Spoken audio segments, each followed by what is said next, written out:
She snapped at me in front of her friends, all smug and polished in their little brunch dresses. You can't even satisfy me, let alone provide for me, she said, loud enough for the whole restaurant to hear. I just smiled, slid the bill over, and paid for myself. Then I stood up, gave her a little nod like a waiter who's done with his shift, and walked out. That night, she showed up crying at my doorstep. But the best part? My new girl opened the door. Talk about timing. Now, I know how this sounds, but bear with me because the whole thing is wild. Valerie and I have been together about 8 months. I'm 25, she's 24. Things started out smooth, honeymoon phase, all that. But the last few months, she'd been cranking up the thermostat on crazy. More demanding about money, making snide little comments about my lifestyle, like she was auditioning for Real Housewives of Discount Opinions. I own my own plumbing business. I make good money, better than good. But whenever someone asked what I did, Valerie would suddenly get this look, like I'd said I shovel manure for a living. Oh, he's a plumber, she'd answer, dragging out the word like it had 4 syllables and smelled faintly of sewage. Meanwhile, she's the manager at some fancy boutique downtown. So yeah, she spends her days surrounded by overpriced scarves and women who think a purse is an investment strategy. We live together in my house, mind you, which I own outright. No mortgage, no landlord, nothing. Been there about 4 months. But apparently that wasn't good enough anymore.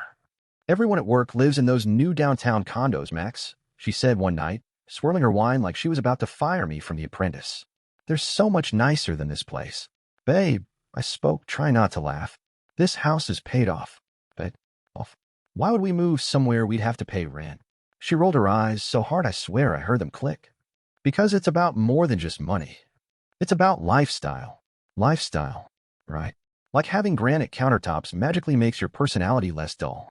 Things really took a nosedive when she started hanging out with this group of girls from work. All of them dating guys with office jobs. And suddenly Valerie's acting embarrassed about being with a plumber. Why can't you get a normal job like everyone else? She said one night, arms crossed like she was my disappointed career counselor. Valerie, I own my own business. I make more than most people. I spoke, trying not to choke on the irony. It's not about money. It's about what people think. And honestly, that should have been the end. Curtain closed, applause, thank you, and good night. But no, I stuck around like the loyal idiot I was, thinking maybe she'd get over it. Spoiler, she did not. Fast forward to last Friday. My phone buzzes. Max, I want to go to this new upscale restaurant downtown, she texted.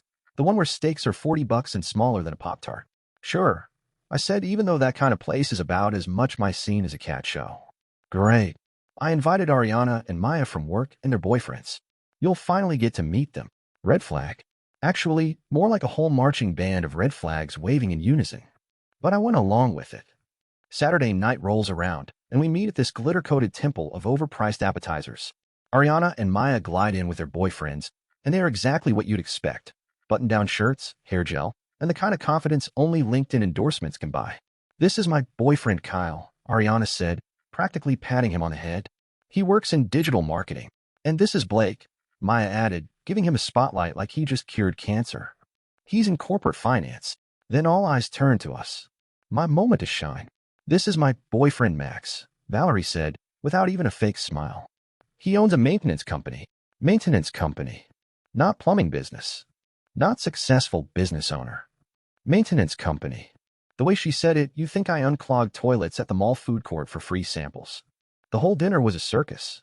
Kyle and Blake kept swapping stories about their careers. And yes, they said it like that, with a capital C, and then tossing me vague questions like they were interviewing a contestant on Jeopardy. So, Max, Kyle said, what exactly do you do? Before I could even answer, Valerie jumped in. Max handles property maintenance for commercial buildings, she said smoothly, which is sort of true, but makes it sound like I walk around with a mop and a ring of keys jingling on my belt. I wanted to correct her, but hey, why ruin her performance? Halfway through dinner, Kyle leaned back like he was about to drop life-changing news. We're planning a trip to Bermuda. Long weekend. All-inclusive resort package, he said like he'd invented vacations. That sounds incredible, Valerie gushed. Max, and I never do anything like that. I looked at her, confused. We talked about taking a trip to Costa Rica. I spoke, wondering if she'd hit her head or just developed selective amnesia. You said you wanted to wait until summer. I reminded her, already regretting every life choice that led me to this dinner table. That's different, she said, flicking her hair like she was testifying before Congress. That's not like a real vacation. What makes a vacation real? I asked, leaning back, ready for this TED Talk on vacations. You know, like somewhere romantic. With nice resorts and good service. Costa Rica has nice resorts, I spoke, deadpan. It's not the same thing, Max. That's when Ariana jumped in, clearly smelling blood in the water. Kyle surprised me with a trip for our 6-month anniversary, she said, with the enthusiasm of someone who just got knighted. It's so nice having someone who knows how to treat you, right? The comment of passive aggression hung in the air. And sure enough, Valerie aimed it right at me. Must be nice, she said, staring at me like I just ruined Christmas. Not to be outdone, Maya jumped in. Blake and I went to Napa last month. Wine country is so romantic. Much better than camping or whatever. And boom, there it was. Valerie clapped her hands metaphorically. See, that's what I'm talking about. Some people know how to plan real dates. Valerie, we've been on plenty of nice dates. I spoke, trying to keep my voice calm. Though what I wanted to say was, did you get possessed by a travel brochure? Like what? She said, folding her arms like a lawyer, demanding evidence. That weekend at the lake house. The concert downtown. Dinner at Romano's last month. She scoffed. Those aren't the same thing. How are they not the same thing? I asked, genuinely curious how dinner and concerts had suddenly been downgraded to zero-date status. Because they're not impressive. They're just normal. Meanwhile, Kyle and Blake were watching this whole train wreck with the gleeful expressions of guys who knew they wouldn't have to pay for Netflix this month. Ariana and Maya were exchanging those smug looks women give each other when they successfully tag-teamed an opponent. Valerie, maybe we should talk about this at home, I suggested, praying she'd take the bait. No, let's talk about it now, she said, planting her flag on Mount Drama. I'm tired of pretending everything's fine. Pretending what's fine? I asked. Our relationship, Max. Our future. What's wrong with our future? What future? You're content just running a little maintenance business forever. It's not a little business. It's successful. Successful compared to what? Compared to most businesses. I do well. Define well. I could feel my patience evaporating like cheap cologne. I make good money, Valerie. You know this. How good? Good enough to own a house and support both of us. That's not what I asked. The table went silent. Forks froze midair. Glasses stopped halfway to lips. Everyone staring at us. Valerie, what do you want me to say? I asked, my voice tight but steady. You can't even satisfy me, let alone provide for me, she fired back, eyes locked on me like she'd just dropped a courtroom bombshell. I blinked. I want you to be honest about your limitations, she pressed. What limitations? I asked, leaning forward. Your career limitations, Max. Your ambition limitations. I don't have limitations, I said, heat rising in my chest. I have a successful business. Valerie glanced around the table at her audience, her friends, her backup singers, then looked back at me with a smirk. Max, you can't even satisfy me, let alone provide for me. The words hit like a slap. Ariana and Maya gasped in unison, like synchronized swimmers. Kyle and Blake both shifted uncomfortably, but not enough to look away. They were clearly invested in tonight's episode of Dinner Theater, The Breakup Chronicles. Valerie, what the hell? I asked, stunned. It's true, Max, she said with icy calm. You're not ambitious. You're not sophisticated. You're just comfortable being small time. Small time. I repeated, my voice rising an octave. Yes, small time, she said firmly, like a judge issuing a sentence. Look at Kyle and Blake. They have real careers. They understand what women want. And what do women want? I asked, eyebrow raised. Success. Growth. Someone who's going somewhere in life. I sat there for a second, just staring at her, processing the fact that my girlfriend of 8 months, who lives in my house rent-free, might I add, just told me I can't provide for her in front of complete strangers. Then it hit me. I started laughing. What's so funny? Valerie snapped. You think Kyle and Blake are more successful than me? I said, still chuckling. They have real careers, Max, she insisted. Kyle, I said, turning to him. You work in digital marketing, right? Yeah, he said cautiously. Why? What's your annual income, if you don't mind me asking? Max, don't, Valerie warned sharply. Kyle cleared his throat. I make about 70,000. That's great, I said, nodding. Then I turned to Blake. What about you?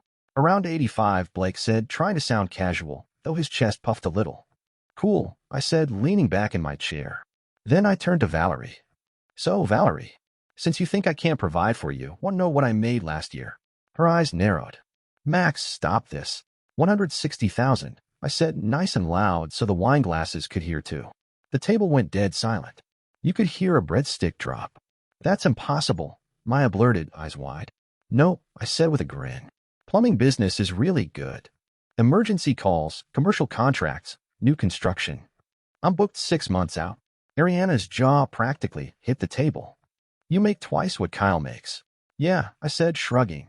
But apparently that doesn't matter, because it's not sophisticated enough. Valerie's face turned bright red, like a toddler caught stealing cookies. Money isn't everything, she mumbled. You literally just said I can't provide for you. I reminded her, grinning. Seems like money was pretty important about, 10 seconds ago. It's not about the money. It's about image. Image, I repeated, as if she'd just declared herself the Queen of England. Yes, image, she insisted, sitting straighter. What am I supposed to tell people when they ask what my boyfriend does? You tell them your boyfriend owns a successful plumbing company and makes 6 figures. I spoke plainly. It's not the same thing. You're right, I said. It's better because it's real success, not just a fancy title. I raised my hand and signaled the waiter over. Can I get the check, please? Valerie's head whipped toward me. Max, what are you doing? I'm paying for my dinner and leaving. You can't just leave. Watch me. The waiter set the bill down in the middle of the table like he was dropping a bomb. $150 for 6 people. I glanced at it, did the math. 2 drinks and a salmon, call it 35 with tip. Max, you always pay when we go out, Valerie said quietly, suddenly not so brave now that math was involved. You just told me I can't provide for you, I said, pulling 2 20s from my wallet. Figured I should stop trying. I placed the 40 on the table, stood up, and stretched like I just finished a workout. Thanks for dinner, everyone. Good luck paying for the rest. Max, sit down. Don't make a scene, Valerie hissed. I'm not making a scene, I said, grinning. I'm leaving. You can figure out how to split the rest with your sophisticated friends.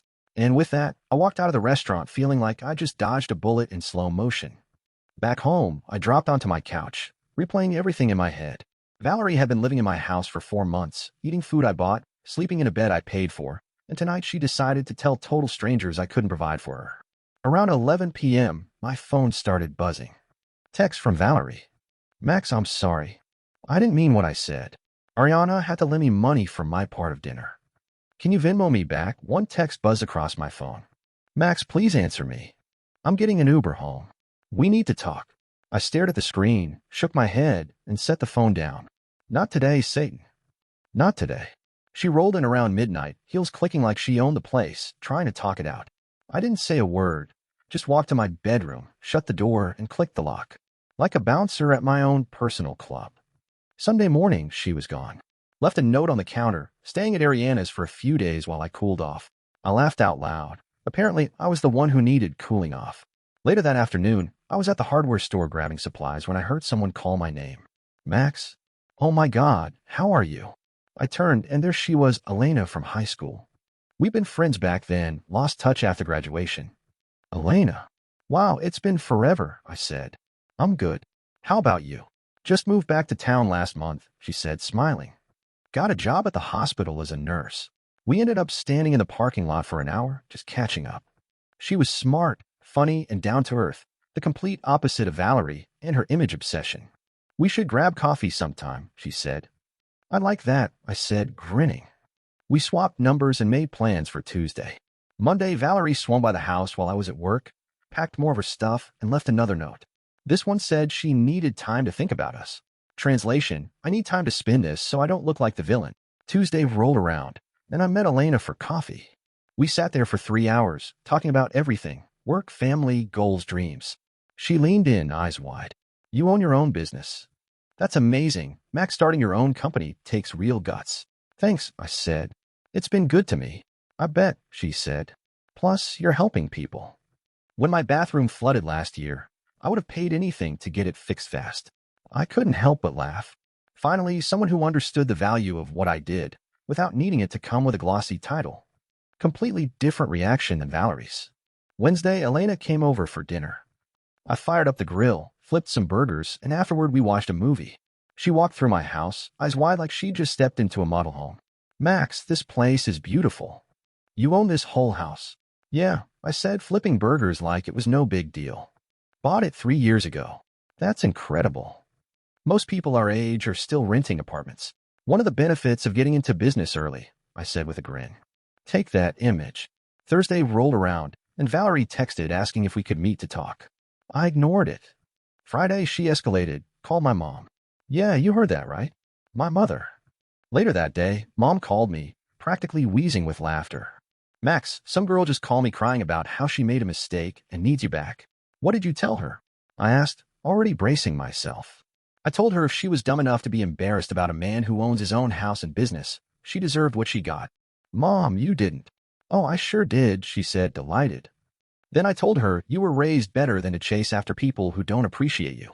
Saturday night, Elena and I went out to a nice restaurant. A real date this time, no awkward status competitions, no fake smiles. She looked amazing, conversation flowed naturally, and best of all, not a single complaint about my unsophisticated lifestyle. Halfway through dessert, she tilted her head. Max, can I ask you something? Sure. What happened with your last relationship? You mentioned you recently got out of something. She was embarrassed about my job, I said. Thought dating a plumber was beneath her. That's crazy, Elena said, frowning.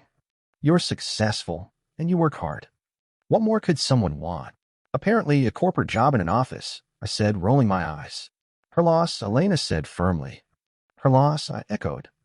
Later that night, when I dropped Elena off at her place, she leaned in and kissed me goodnight. First time I'd felt genuinely excited about someone in months. The next Friday, exactly 1 week after the infamous restaurant disaster, I was in my garage working on some equipment when the doorbell rang. I figured it was Elena since we'd made plans to watch a movie. I opened the door, and there was Valerie, crying mascara streaked, standing on my porch with 2 suitcases. Max, thank God you're home, Valerie said, standing there like she was auditioning for a soap opera. I've been thinking all week, and I know I can fix this. Valerie, what are you doing here? I asked, already feeling the migraine forming. I'm here to apologize and move back in, she said, lifting one of the suitcases for dramatic effect. I realized I was completely wrong. You can't just move back in. Max, please, just listen, she begged. I talked to Ariana and Maya, and they both said I was crazy for saying what I said. So your friends had to tell you that you messed up? I asked, raising an eyebrow. That's not the point. That's exactly the point. Max, I know I screwed up, she said, voice cracking, but we can work through this. There's nothing to work through. Yes, there is. I love you. You love me now that your friends told you I make good money? I asked, arms crossed. That's not true. Before I could even unload the sarcasm building in my chest, headlights swept across the driveway. Another car pulled up, and out stepped Elena, holding takeout bags and a bottle of wine like some kind of rom-com cavalry. Valerie turned, eyes narrowing. Who is that? That's Elena. Elena who? My girlfriend. Her face went white, like I just told her Santa wasn't real. Your girlfriend? Yeah. We've been seeing each other. For how long? She demanded. About a week. Elena reached the door, giving me a quick kiss like it was the most normal thing in the world. Hey, babe, she said, lifting the bag. I brought Thai food. Everything okay? Everything's fine, I said smoothly. Valerie was just leaving. I was not just leaving, Valerie shot back. Max, we live together. You moved out, remember? I didn't say I was moving out permanently. You packed your stuff and left. That's moving out. Elena stepped forward, polite as ever. Hi, I'm Elena. I don't think we've met. I'm Valerie, she said quickly. Max's girlfriend. Ex-girlfriend, I corrected. Max, tell her we're working things out, Valerie said, glaring at me. We're not working anything out, Valerie. I'm not leaving until we fix this. There's nothing to fix. You showed me what you really think of me. Elena looked between us, then back at me. Max, should I come back later? No, I said firmly. You should stay. Valerie should go. This is unbelievable, Valerie wailed, clutching her suitcase like it was a life preserver. You're replacing me already. I'm not replacing anybody, I said flatly. I'm moving forward with someone who respects what I do. Max, I respect you. You respect me now that you found out I make more money than your friends' boyfriends. That's not why. That's exactly why. You were perfectly fine disrespecting me until you realized you looked stupid. Elena's eyes widened like she just found a hidden bonus episode. She disrespected your job? Among other things, I muttered. Max, I was wrong. I admit it, Valerie pleaded, tears rolling. Valerie, you weren't wrong, I said. You were honest. You showed me who you really are. She stood there for another dramatic 60 seconds, crying, shifting her weight like she was hoping for a plot twist. Finally, she huffed, loaded the suitcases back in her car, and drove off like a sad parade float. Elena and I went inside. She set down the wine and asked, What was that about? I gave her the whole backstory, start to finish, dinner scene included. Her reaction was priceless. Max, she sounds awful, Elena said, shaking her head. Who says something like that about someone they supposedly love? Someone who cares more about what other people think than about reality, I answered. Well, I think what you do is impressive, Elena said warmly. You built something from nothing. That was 6 weeks ago. Elena and I are official now, and things have been amazing. She brags to people that I own my business and has never once made me feel like I need to apologize for my success. Valerie tried calling a few more times, but I blocked her number. Ariana reached out once, said most people at their office thought Valerie was completely out of line at dinner. Last week, I ran into Kyle at the gas station. He looked like a kid caught stealing candy, but still shuffled over. Max, he said awkwardly. Hey man, look about that dinner. Don't worry about it, I said. Nah, I feel bad. Valerie was really harsh and honestly, I was impressed when you told us what you make. Thanks. For what it's worth, Kyle said, scratching his neck, she's been pretty miserable since you guys broke up. Keeps asking Ariana about you. That's unfortunate, Kyle said, lowering his voice like he was delivering classified intel. She moved back in with her parents. Apparently couldn't afford her own place without your help. So let me get this straight. Valerie went from living in my paid-off house, eating my groceries, lounging in my bed, to moving back into her childhood bedroom with posters of boy bands and a floral comforter. Interesting how that worked out. The irony wasn't lost on me. She wanted a boyfriend who looked impressive on paper, Mr. Title, Mr. LinkedIn profile, even if he couldn't provide half of what I already did. She cared more about clout than comfort, appearances over reality. I pictured her at her parents' dinner table, stabbing at meatloaf while her mom asked if she'd heard anything from Max lately. That was probably punishment enough. Meanwhile, I was with Elena, someone who actually appreciated what I'd built. Someone who saw the value in sweat equity and thought a 6-figure plumbing business was just as sexy as a corner office. Maybe sexier, considering I could fix her sink. The whole situation taught me something I should have learned sooner. Sometimes the best revenge isn't a dramatic speech or some elaborate plan. Some people chase status, some chase reality, and I'll take a 6-figure plumbing business and a girlfriend who actually gets it over a fancy title any day. Let Valerie enjoy her floral comforter. I've got my empire, my couch, and Thai food with a side of karma.